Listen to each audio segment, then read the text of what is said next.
Welcome back to another episode. Today we have with us Klair. Welcome to the show. Hi, how are you? Great. So Klair is so many things. So she knows everything about crystals. She's had over 30 years experience with crystals. Mm-hmm. She's a diagnostic healer. She's a tarot card reader. Yeah. And so where do we start? From the beginning. Oh my goodness. Let's start from the beginning with the crystal journey. Okay. You started at the age of 16, is that right? Yes, I did. Yes. Tell us about that. Okay. So I had a friend of mine who I went to school with, and her mum wasn't very well. She had breast cancer, and I would go over after school, and I used to have an amethyst point that I would carry around with me. She asked me what it was. I said, you can hold it if you like. Mm-hmm. And she said, okay, no worries, held it. And when she gave it back to me, she said, that made me feel a lot better, thank you. Mm. And I thought, there must be something in this. And I went to her house often through this process and gave her the crystal to hold. And every time she would say, I feel a lot better, really? Thank you. Mm. It got to a point where I just gifted the crystal for her to have. Okay. My friend's mum, she passed, and they put the crystal in her coffin with her when they buried her. Mm. Not long after, the crystal appeared back with my friend, and she told me and let me know, and I said, well, look, I think you should hold on to it. This is the same crystal? Yes, the same crystal. Let me recap here. The crystal was put with her in the coffin when she passed. Yes. And it reappeared. Back with my friend. The same crystal. Same crystal. It's the only one she had, yes. How does this happen? I'm not quite sure. There is maybe a belief of that when your spirit passes that it can go into a crystal. Mm. And so I believe that may have been what had happened. Mm. I mean, it was so many years ago. And I can't explain it any other way. And so she held on to that crystal for a really long time, and it was like a communicating tool that she had with her mum. After a while, she said, "Look, I'm moving around so much. Can you hold on to it for me?" And I said, "Yeah, no worries, not at all. Not a problem at all." Yeah. And I had it for 20 years. And she came to visit one day, and I heard her mum say, you need to give this to her. And I'm like, okay. So I said, look, I feel like I need to give this back. And she goes, well, funny you say that because I've got a lump now. So it's been this ongoing story with this crystal. She now has it now, and she's fine. But yeah, it kind of started my journey on how the vibrational frequency would work with healing, which turns me into going into what minerals are in crystals and how they help. And so with amethyst, it's purple because of the manganese and magnesium. That's what makes the colour. And so when you hold the crystal, your skin absorbs the mineral content from that. And those two minerals help with the pain relief. And so that's why it was starting to help her. And the frequency and the vibration of the crystal is clarity of mind, releasing stress, anxiety, and has a calming effect. So all of those things were helping her when she was holding it. I see.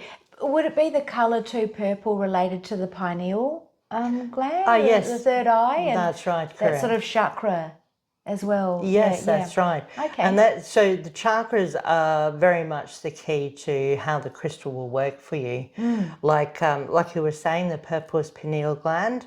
And so that's where you get the intuition, and you have confidence there with the intuition, and you have, the releasing of anxiety and things, because they're mainly built up in the mind. Oh, I see. Yeah. That makes sense. Yeah, and so if you're looking at, say, like the throat chakra, and you're looking at a crystal that is blue that matches the throat chakra, then those vibrational frequencies that are with the throat chakra crystals are for like speaking your truth, having confidence with speaking, all of the things that are connected with the throat. And so that's what the frequencies then of the blue crystals will help you with. Okay, that makes sense. And can I backtrack with this story? Absolutely. With your experience. This amethyst point crystal, which I'll put up so everyone can see what we're talking about if you don't know what a point crystal is. But how did you come across this special amethyst point crystal? So my nan had crystals from all of her travels that she had in her dining room, and I used to play with them from a young child, and sit there and pick up the rocks and put them down. And my mum also had a big variety of crystals, and one of her favourite crystals was amethyst. And so I'd gone to maybe one of the earlier psychic fairs and picked myself up like maybe a 50-cent point back then. Yeah. And so it was just one of my first crystals, which we call amethyst is pretty much a beginner crystal. Okay. And so what other crystals are beginner crystals? So a lot of your quartz family is are beginner crystals. So like amethyst, citron, rose quartz, what else? Sodalite, carnelian, Yes. red jasper. They have a very basic, well, what I would call a basic frequency. So not really high frequency, but quite matching to most of people's frequencies. So it's easier than to attune to a crystal when you're already holding that sort of vibration. yeah, the vibration of it. And we're speaking the same language because the energy, the frequency, the vibration, that's now Nikola Tesla, isn't it? Oh, yes. And how we, who we are in our essence, we're an energetic being. And so I love this. I love talking about energy. So what are the more higher frequency crystals? Okay, so your higher vibrational frequency crystals are scholasite, a satin spar gypsum, which is a selenite. You've got hillandite, epiphyllite. What other ones? Yeah, that would be your higher vibrational frequency, and then you would go into like an anhydrite, which might be like a celestite. Okay. I'm kind of going backwards though, like in those. Yeah. So when we start off, we sort of go to, so we'll keep with amethyst. So we go with amethyst, we learn the frequency of that. Yes. And then we go to another mineral that like grows with amethyst. A higher vibration of that would be like K-coxonite. And that grows within the mineral as well. So we sort of started tuning that once we have the amethyst. And then we would go to maybe like charite for the third eye. And then we would move through maybe purpurite would be another one. And then you would start moving through the third eye and start heading through to the crown. Yes. Because you do all of your chakras that you have, and you get to your third eye, you go to your crown, your higher crown. And that's where you start shifting your vibrational frequency and then start drawing the other stones. So when you get to crown, you're looking at like selenite. Here's some selenite here. Ah, yes. Yeah, there's some selenite. Yeah. So this is a higher frequency crystal. Yes. And so when you're saying as you're going up, are you? This is because some frequency or the vibration within you has, I'm going to say evolved because I don't quite know what I don't quite know what word to choose, but evolved in our consciousness. Then does that make us gravitate towards other crystals than the basic ones, the beginner ones? Yeah, so when we are traveling through life, we have experiences, and the experiences will carry a vibrational frequency. And so when we do the healing aspect of that experience, we then do what's called a shift, and we shift out of one frequency and we start vibrating in a different way. And when we do that, then we will draw towards us another experience that helps us to shift and grow again. And then we shift our vibrational frequency, and then we draw another one and we start working in that way. And so it's really a change of perspective, of self, environment, of people around us. And it happens within all layers of our etheric field. So our mental, spiritual, emotional, physical bodies that we have around us. Yes, because when I saw you at the Body, Mind and Psychic Expo, you had a beautiful stall. But I bought the scholar site, if that's how you say it. Yes, that's right. right. I might just I might just bring that on camera. So this is the scholar site. Is that how you say it? Yes, that's right. How beautiful is that? Just stunning. And so tell me about this crystal, if you could, please. Yes. Yeah, what does it do? Scholarsight has a higher vibrational frequency and a finer vibrational frequency. Yes. So it helps to activate our energy to go right through the higher crown, through soma, right through to stellar gateway.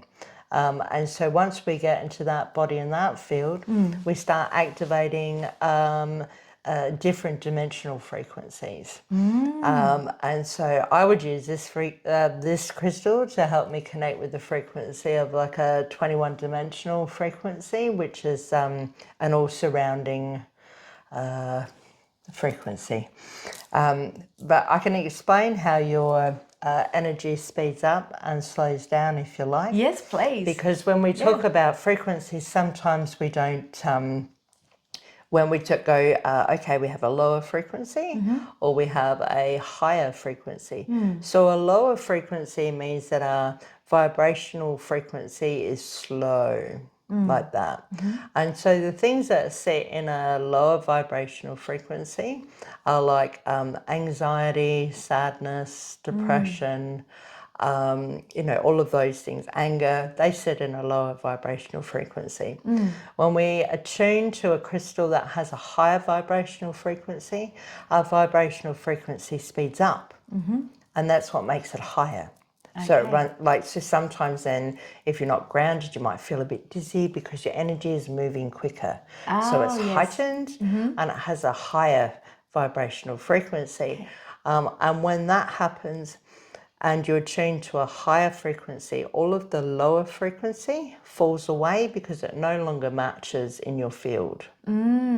Right, so whenever we're looking at trying to shift something, we would attune to a higher vibration to allow that to happen. So how would you do that with this crystal, especially being so fragile? Can you just sit with it, or do you need to have contact with it in your hands? If I want to have contact with something in my hands, like I would use a tumbled stone. Yes. So that's a tumbled scholarcite. Oh, is it? Yes, and you happen to be holding it. Yes, I was, yes.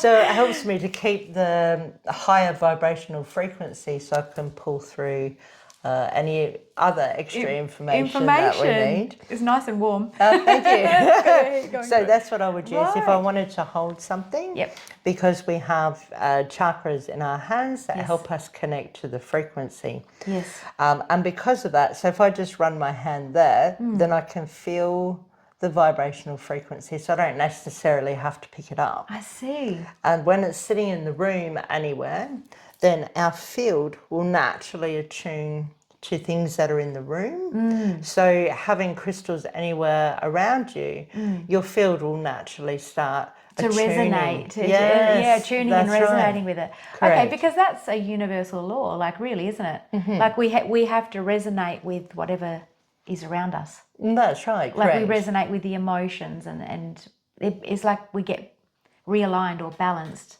That's right. Yeah. Once you realize that your energy field works just the same as your physical field, then you can start attuning to anything that's alive, anything that has a frequency, and anything that carries minerals has a frequency. Okay. So your rocks, your earth, trees, animals, Yes. people, all of the things. And so it's just learning to train your energetic field to connect with other points of energy and being okay with it. So how long would it take to develop this tactile sensation, this invisible tactile sensation? Is that even a thing? An invisible tactile? It's now a thing. It's That's now a thing. beautiful. We've I love made it. it a thing. It's a good thing, yes. We can do, so it's just learning to become aware with the field that's around you, and then learning how to expand that field. And so a little helpful way to learn, like we have chakras in the middle of our palms.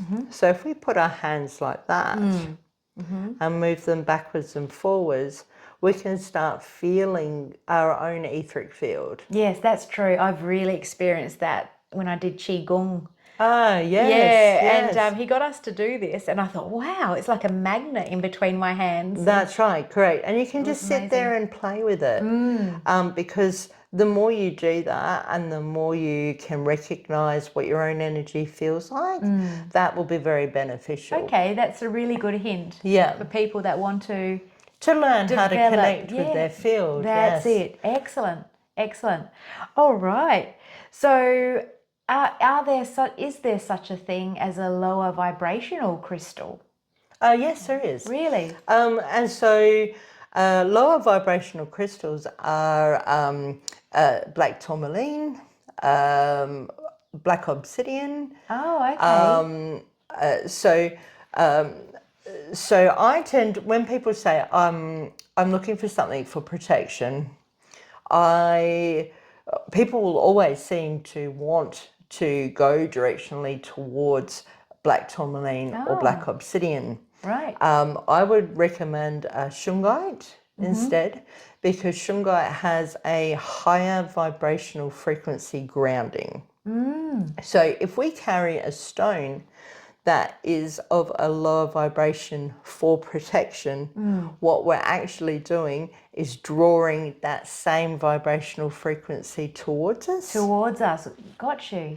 Right? That's why I asked that. I thought, well, if that's going to uplift us, then that potentially could pull us down. Correct. Correct.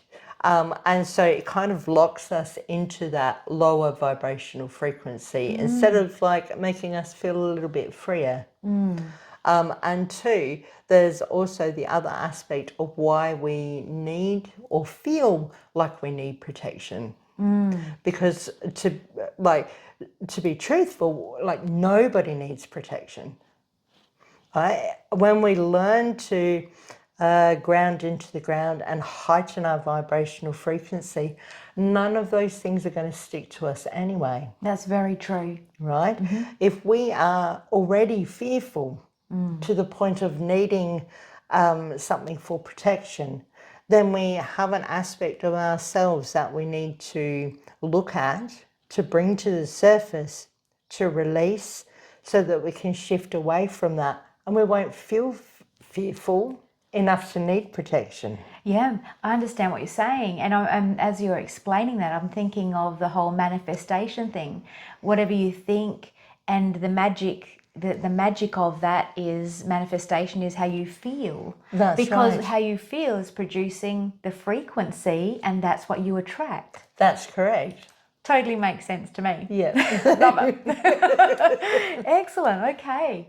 So we'll go back to this, to your you were telling us about your friend's mother who sadly passed, and the amethyst point crystal reappeared. Your friend had it, gave it back to you. You then, I want to touch on this part. You heard a voice tell you that you need to give it back to her. Oh, so yes. I want to expand on that. So obviously you gravitated towards the amethyst at the age of 16 because you're an intuitive. That's right, correct. Because people that gravitate towards crystals, a purple crystal is usually an intuitive. So you developed this skill along the way. Over time. Over time. Yeah. And then you heard the message, you need to give it back. So can you tell us more about that, how you developed the skill and how that message came to you? Okay.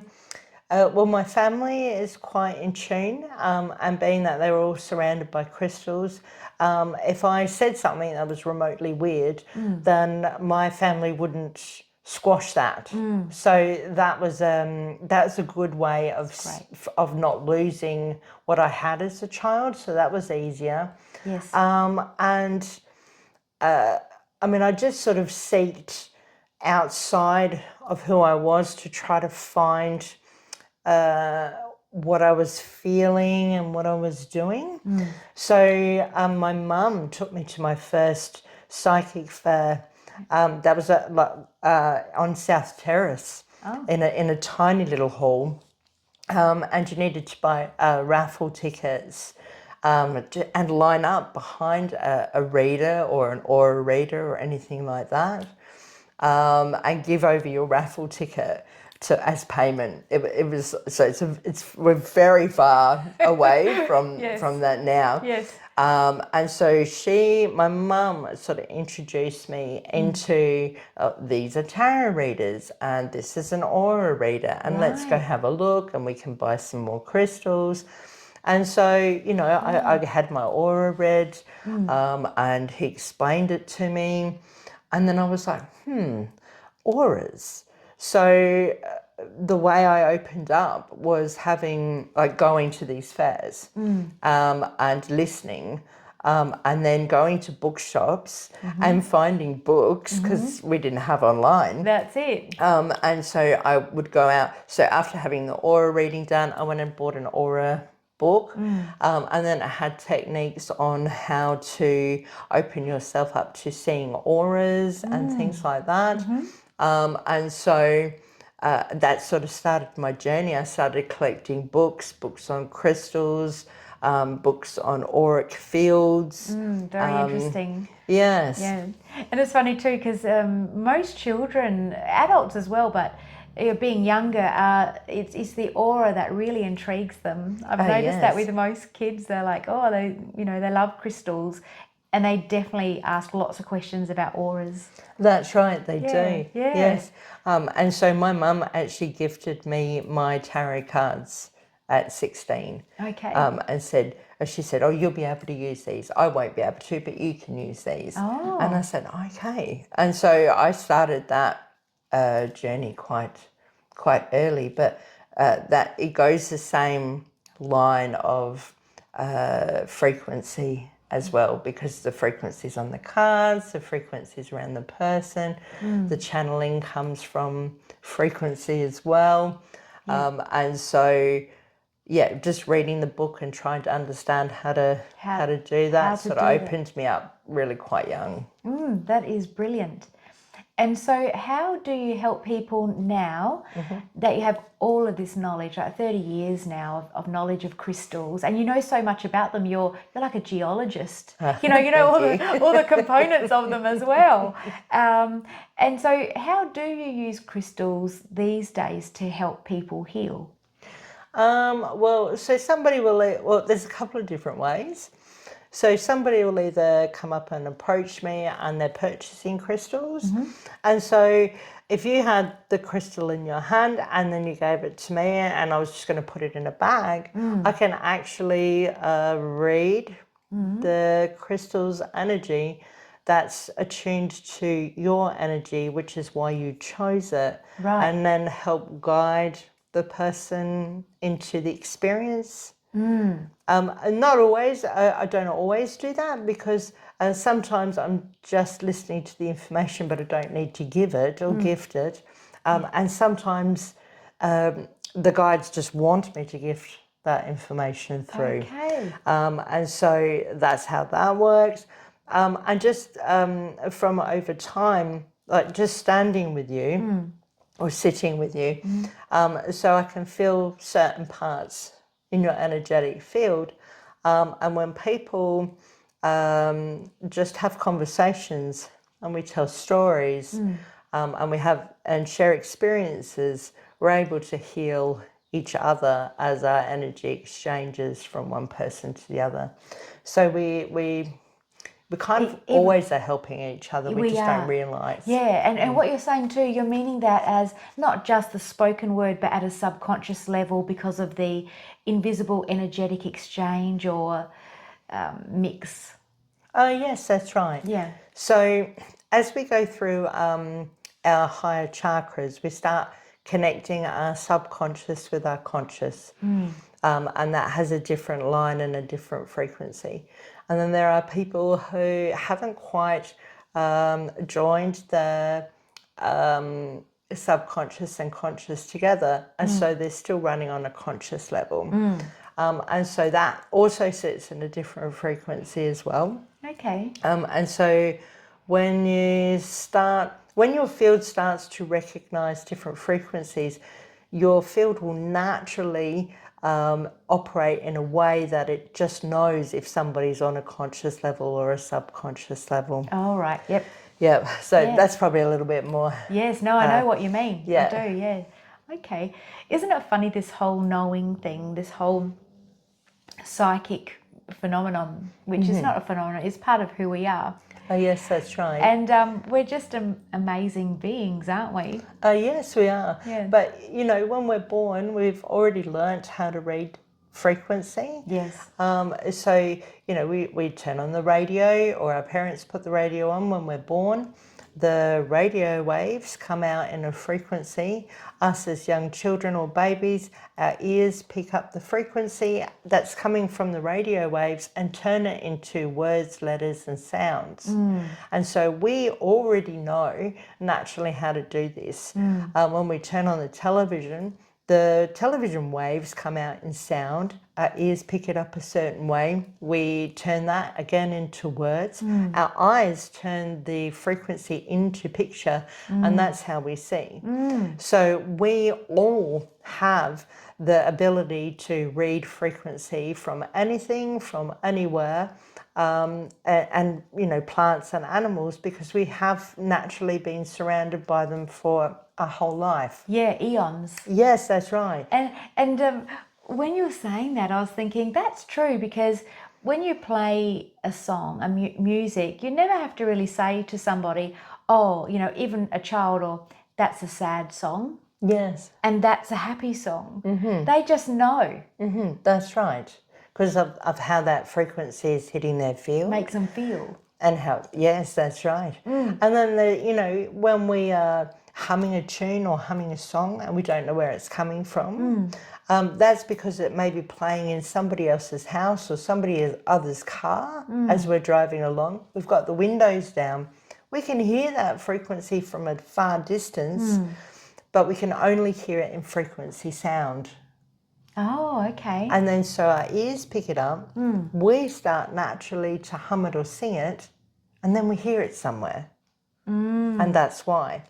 So it's just knowing that we can do it is allowing us to fine tune what we can do. Yes. Yeah. And that's a lot of breaking down of conditioning, because we've been conditioned to use our conscious mind and rely on that for a lot of people more than trusting the gut feelings. That's right. Because how many times have we gone, oh, I had a funny feeling about that, but you went with the conscious mind, and then you come back going, something told me I shouldn't have gone down that road or gone, to this place today. Something told me, but then there's another part that doesn't listen. That's right. So in turn, what would have happened if we had listened to that? And so every time we start listening, we become better at it. Yes. And we become more trusting of it. Yes. And more confident in it. And then before you know it, that you're actually doing it. Because it's a soft voice or sound or feeling, a gut feeling. There's many ways people can receive that information. And it's a matter of slowing down a bit to listen to it, That's right. bring it to the foray of your mind instead of way back there. Yeah, it's an exciting, when you can actually just grasp that language and turning that up, your life tends to move forward much more smoothly. That's right. And it's just, becoming present and being present in a present life and in time.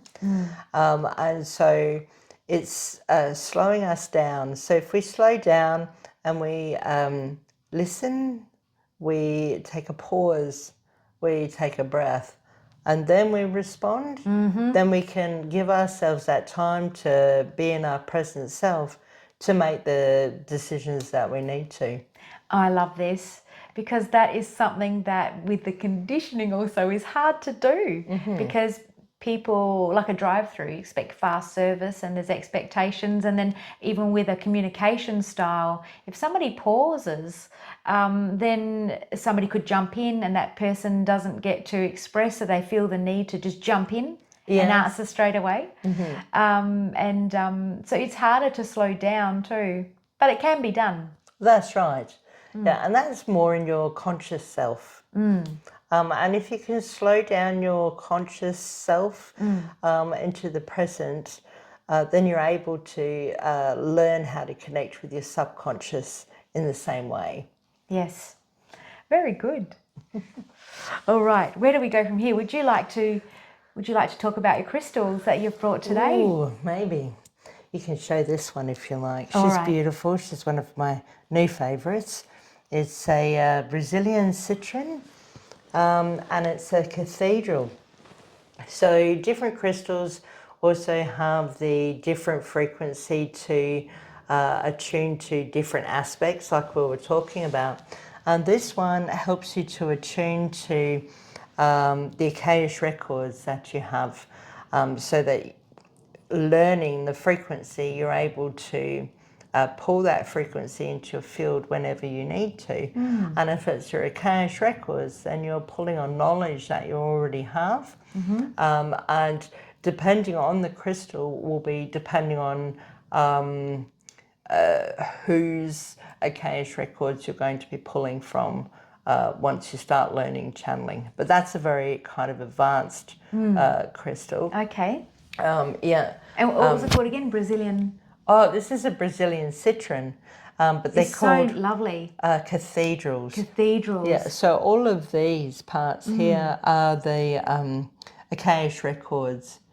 But it's just what I'm remembering, it's when we learn a frequency to something, we can keep that in our field, and then we can learn how to pull that into our field whenever we like on a conscious level. Okay. Right? So say I wanted to find some balance, I will pull into my field Amazonite. So it would help me balance my left and right hemisphere of my brain, so that I could listen with one side from guidance and then speak it at the same time. And if I pull that frequency into my throat, then I'm able to pull. That's the frequency that I'm using. Okay. Yeah, and then I can remove that frequency and we can pull on other frequencies. Say I wanted to sit in my heart space, I would pull through maybe like a rose quartz and morganite to give that a softness, so that I could speak through my heart and from my heart, which is where channeling comes from. If I wanted to ground down, I would pull in the frequency of shungite, so that I could ground into the ground and then seek back up. I can then draw on scholar side, go up to cellular gateway and pull that through into balance and join them together and then become that frequency. So every time we have an attune to any crystals, our frequency is learning that crystal, so that we can pull it into our field at any time we like. And also it's, very similar to, connecting with a tree and going, I'm going to pull the vibrational frequency of pine. and the knowledge that that brings, or the frequency of cedar. Love Cedar. cedar. So it's just like learning how to being able to shift and change your frequency when you consciously want to do that. So next question is then, let's start with the scholar side. Ah, yes. When it connects to you said the Cellular gateway. the cellular gateway, can I ask then what information can be pulled from the cellular? Is that gateway? Yes. Yeah. So because we have chakras and meridians, Yes. and they work throughout our system, we also have chakras that are in our etheric field. So it's extending up to our source point. So cellular gateway is not far from everybody's source point. Okay. And so when we are extending ourselves up to cellular gateway, we are then next connecting to our source, and then we're pulling information from our source point. And for a comparison, if we were connecting to cedarwood, and then what type of information, or pine, what type of information do we receive from cedarwood or pine? Pine is very releasing. So it helps you to release and then heighten the frequency. Cedar helps you to connect to like your ancestral knowledge and to like your own knowledge as well, but really in a way that keeps you grounded and then extended up. I imagine them to be more earthy and grounding type of information. Yes. And so that term, be a tree, Yes. that's where I believe it comes from. I use it often. Let's become a tree. So we ground our roots into the ground. We become stable. We extend our branches out. We breathe. And we are able to tap into what's on the inside to bring that to the outside to be released. And all our ideas, and just depending where we are in the earth cycles as well, will help us with dropping our leaves, releasing anything that no longer serves purpose, becoming dormant, gathering up our ideas. That's like the hermit on the tarot card becoming dormant. Yes, that's right. Yeah. And just having patience. Having patience. Trees are very patient beings because they have their own cycles. And so if you become a tree, then you're, becoming one with your own cycles, your release, your ideas, your unfurling, your growth.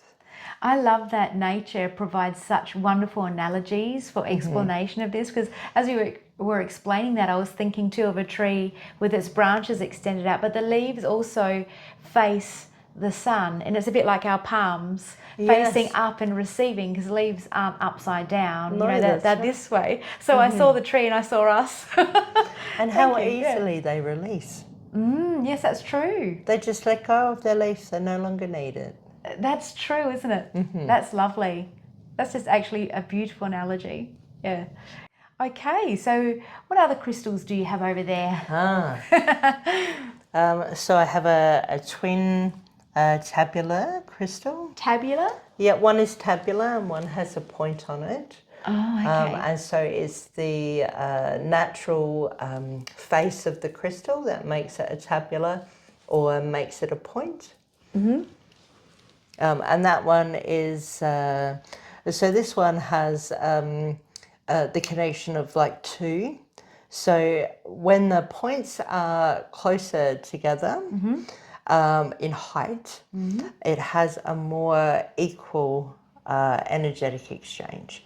If one is taller and one is very small, then it has like a teacher-student aspect.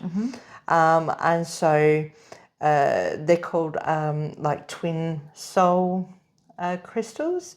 And so if you're naturally drawn to a twin soul crystal, then your frequency is already trying to help you gain an experience with another person regardless whether it's, you know, friendship or a work relationship or a relationship or anything like that. Okay. Doesn't necessarily have to be a romantic one. Twin souls or soulmate crystals, they can be and appear any time of your life to help you just move forward in the directions that you're needing to.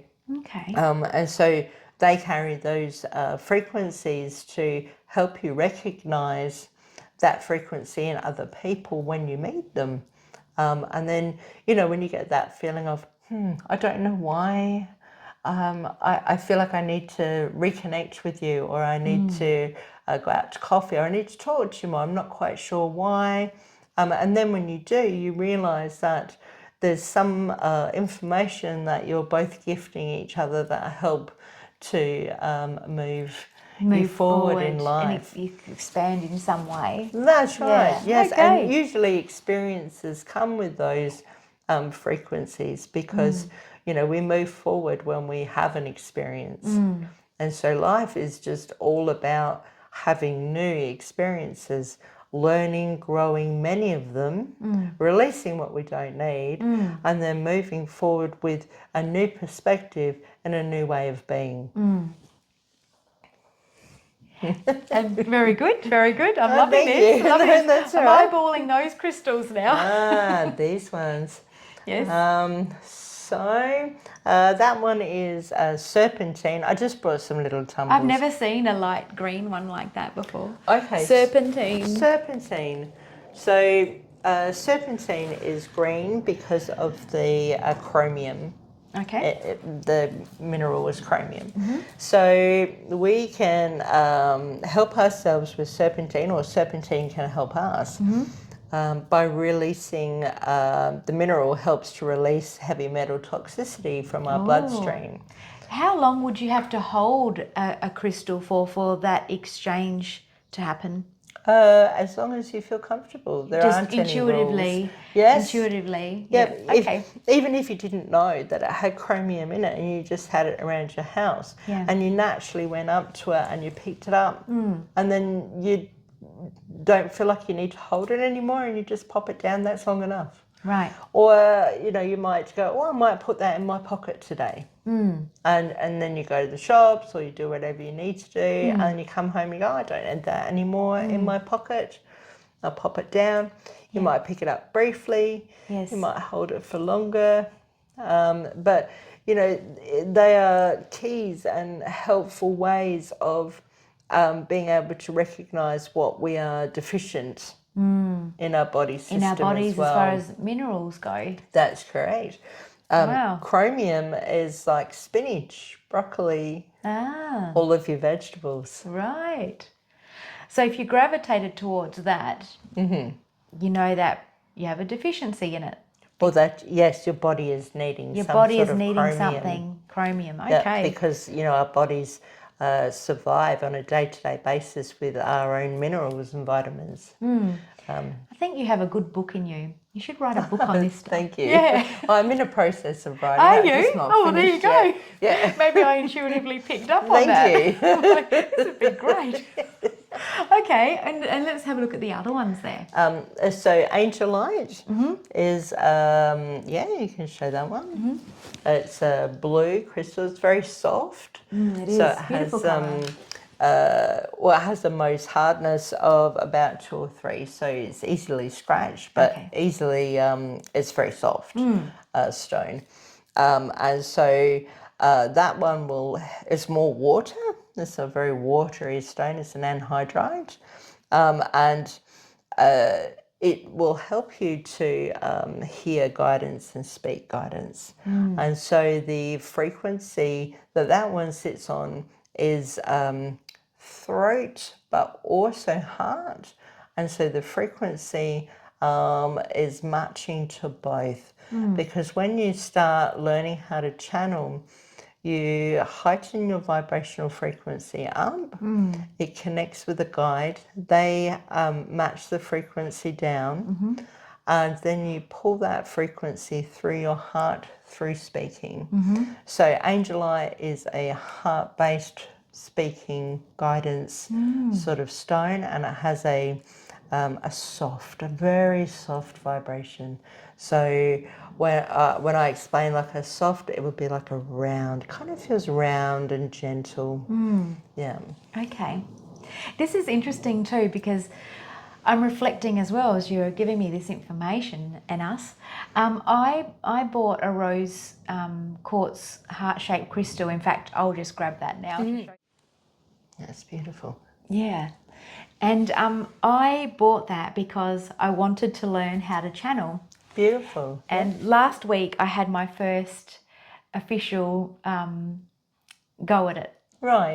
Okay. And and I held this crystal, and it was a trance like channeling session. Yeah. And so the room was darkened, a little bit of light, and I started. I didn't know how I'd go or what I was going to do, but I felt the need to hold this one. Lovely. And then and a being, a soul, an energy to me, I allowed it. And I felt the first word I saw was love. Nice. And then I spoke, and the word peace came out as a whooshing, like the wind through the leaves of the branches of a tree. Nice. So peace, like this. And I wonder now if, because the vibration of this crystal, perhaps it allowed me to have that frequency of love and peace and calmness, that's why that spirit came closer to me. It may have.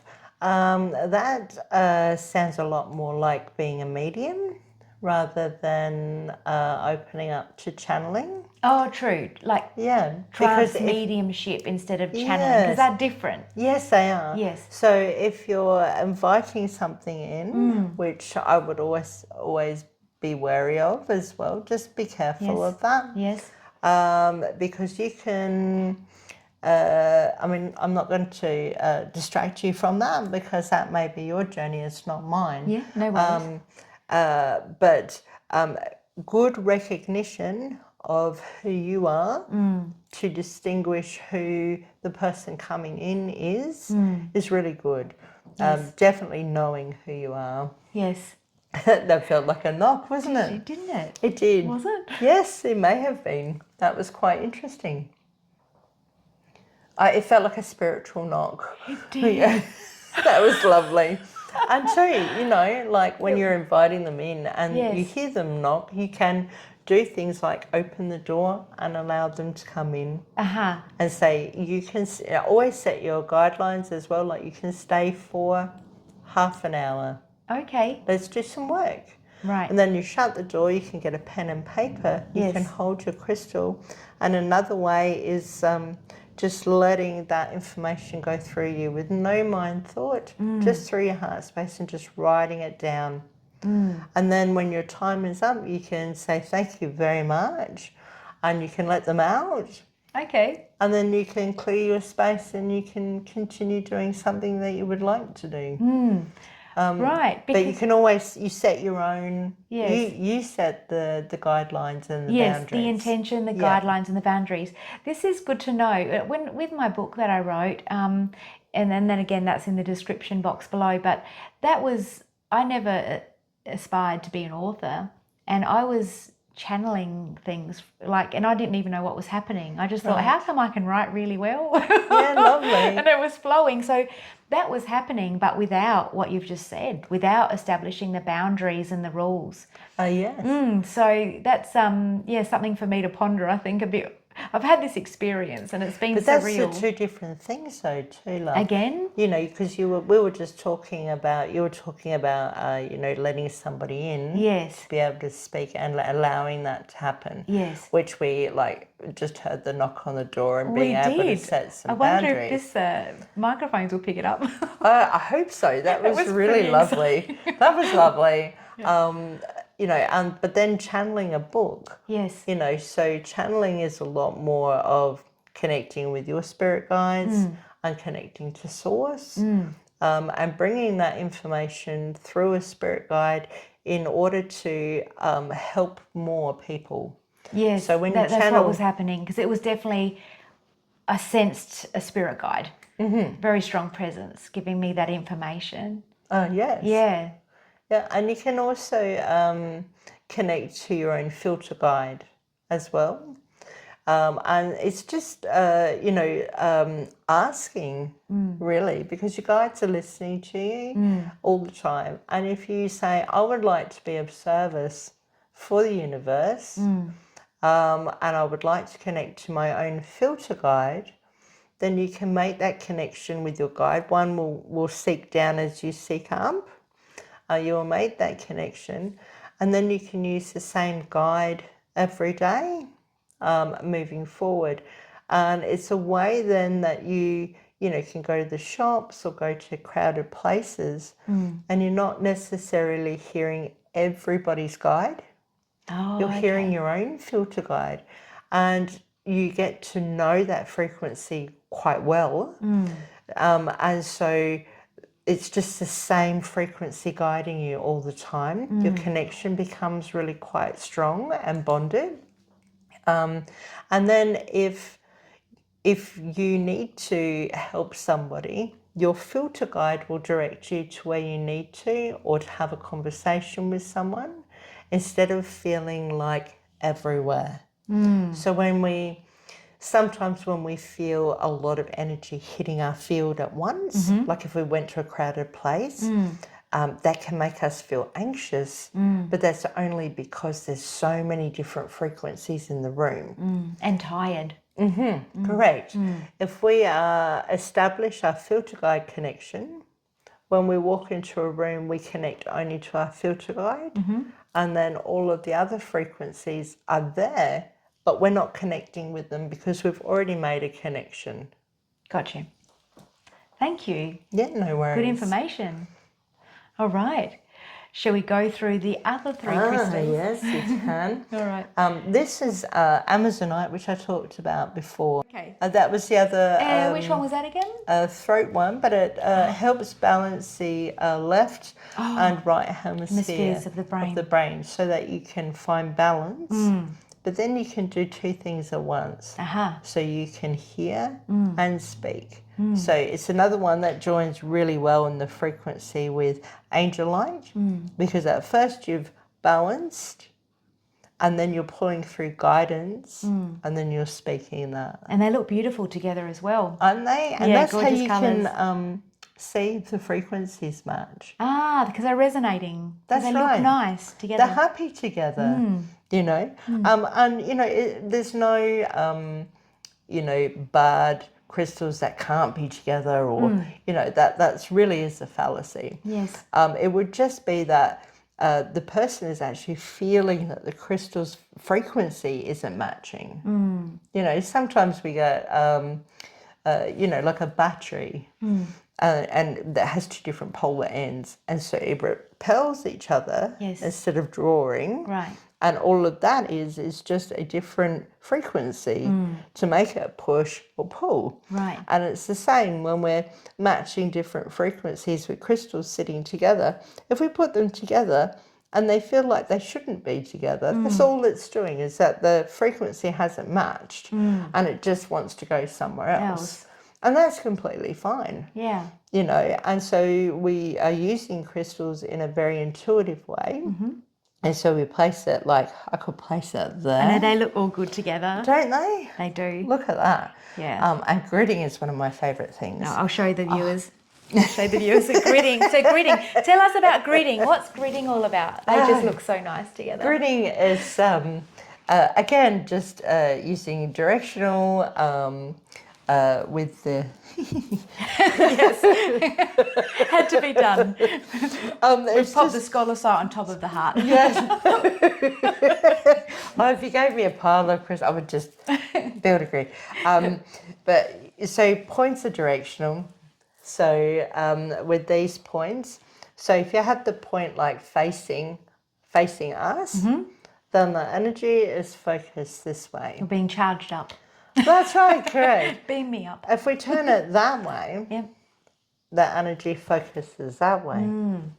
So if we were looking at building a grid, you just do it intuitionally. You go, oh, there. Oh, put a crystal, like a pointed crystal there. Then all of that energy from those crystals comes through these points and joins together and then becomes directional. So you can set up any frequency you like from anywhere, any part of the room, anywhere. If you were wanting to focus like on your desk to do some written work, you could put your crystal down. You could put whatever you like. If you had like 2 people, you could put your heart. Like, I don't know if you can see that. Yeah. So the heart's charging, and this is then. Yes. Yeah. Okay. Well, the energy is just coming through the point of the heart, coming through. Quartz will enhance another frequency as well. Yes. And so it's just enhancing what's coming through. But you've got it then directional. So, that would work for 2 people. Yes. Yeah. And then if you wanted to have it like balanced, a bit more balanced. So we have the intention when we do a grid. Yeah, that's right. We have an intent, and I can see you love it. So it's all about intention and pulling the crystal that you intuitively feel is good for you. You're gravitating I can't speak today, gravitating towards it for a reason. And then you can put a point quartz to sort of supercharge that and direct it towards where you want it to go. Yes, that's right. Yeah, okay. Because I see grids, those wooden ones, you do know, obviously. But I've always wondered what they were, because I've got little indentations and lines on them, like looks like a hexagon or something like that, where it's sort of predetermining where you could potentially place a certain crystal. Yes, that's right. Yeah. So it can help you, those grid boards can help you learn how to set up your own grid. Okay. But there isn't any wrong or right at all. If you just went and found all of your favourite crystals for the day, got a couple of points that you had, and you sat down and you just became creative with it. It doesn't have to be symmetrical. It doesn't have to be any of those things. It just has to feel something with you. Okay. Yeah, and you just place it down and it's done. Yeah, you can do a purposeful grid for a particular reason, but it doesn't have to be just that. No, okay. Yeah, you can take whatever you like. Like that can be like one of your grids. Okay. I have a tray in my room with crystals. Perhaps I'll take a photo of that afterwards and do it as an overlay. Yes, you can. Yeah. But so you've put them in certain places because for some reason you like them to be in those places. Yes. But we don't have to look too in depth. That's how we start off. We just place them there intuitionally. Okay. Right? Yes. It's like if you do things intuitionally first. So say you got 3 crystals and then you put a point in front of it and you put those crystals together, put the point running to you, and then you went and looked up the crystal's meanings. Then you would see you've chosen exactly what you needed for the day without putting too much thought into it. Yeah. Yeah. Okay. And then it just gives you like either a bit of a heads up or a little bit of help on what you either are about to bring to the surface or about to have an experience with. So the more we work with them intuitionally first, Yes. and then read the why after, you will, because there's pages and pages of information on what each crystal does. Oh, I know. But if you've chosen them first, it's almost like you can skim the book, find the word that jumps out, and that's the reason. That's the reason. Yeah. I love this. And I have another question. Cherry quartz crystal, quartz, that's not natural, I've been told. That's right. It's a man-made. What do you feel about man-made? Are they artificial crystals, or just is man-made the correct term? And do they have the same frequency being not natural? Well, First of all, the real name of a cherry quartz is muscovite. Muscovite. Muscovite. Okay. So it's there is a real cherry quartz, but it's a form of mica. And it sits in the family of like fuchsite and mica and muscovite. And it's a strawberry quartz color, but it has flecks of mica through it, so it kind of sparkles a little bit. But there is a real, so first of all, there is a real strawberry quartz. Or cherry quartz. Yeah. Yeah, same thing. Yeah, same yeah, thing. Okay, gotcha. Yep, so first of all, there is a real one. Right. Yep, and usually a lot of imitation stones have come from a real stone.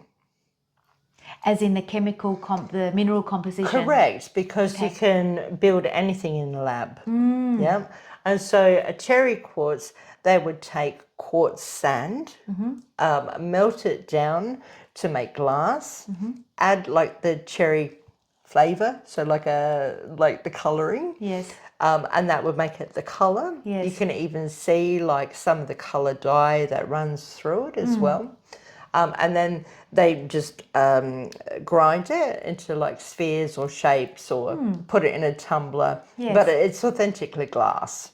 Okay. And so because all glass is a quartz sand to begin with, it is actually a component of quartz. Quartz, okay. And so what it makes is that you can program, you can use it as a programming tool. And so you can hold it in your hand and then you can put your energy and intent into that and you can program it to do whatever you like it to do. All right, like a stem cell. Yeah, pretty much, yeah. Okay. So if you put it in your hand and you just went, I'd like to put this in my pocket today to give me confidence for a job interview. Okay. So you program that confidence and then you put it in your pocket and you can take that with you. And so, once you start learning how to program glass, you can program anything you like. You can program your windows, you can program a bowl, you can program like a glass. And so, when we have our friends come over and they're a bit upset, and we're really, with all our heart and all of our being, we would like them to feel better. So even if we're just getting them like a glass of water, which also vibrates, and holds the frequency, we can take the glass, we can fill it with water, we hold on to it, and we just want, with all of our heart, our friend to feel better. And when we gift that to them, we're gifting the frequency of love into the glass, into the water for our friend. Yes. So we already do that. Yes. And so we just take that concept of sitting in our heart space and we pop it into the crystal. And so, one of the other things that we need to remember is also being able to give ourselves that amount of love that we would give for our friend, because it's the intention of true love that we're putting into that crystal to make the frequency. Okay. Beautiful. And what a wonderful way to end the interview. Excellent. Beautiful. Thank you for having me. Thank you for coming today. And wow, your wealth of knowledge is like obscene. Thank you. Loved it. Thank you. Loved every minute of it. And I hope that you all have too. Oh, yeah. So thank you for watching. And Claire's information will be in the description box, as I said earlier. Please like and subscribe to the channel. I'd love this channel to grow. So many interesting people that I'm meeting and personally learning so much from. Thank you. Yeah, so thanks again, and we'll see you next time. If you have enjoyed my show, please remember to like and subscribe to the channel. If you would like to be my next guest on the show, my details are in the description box below.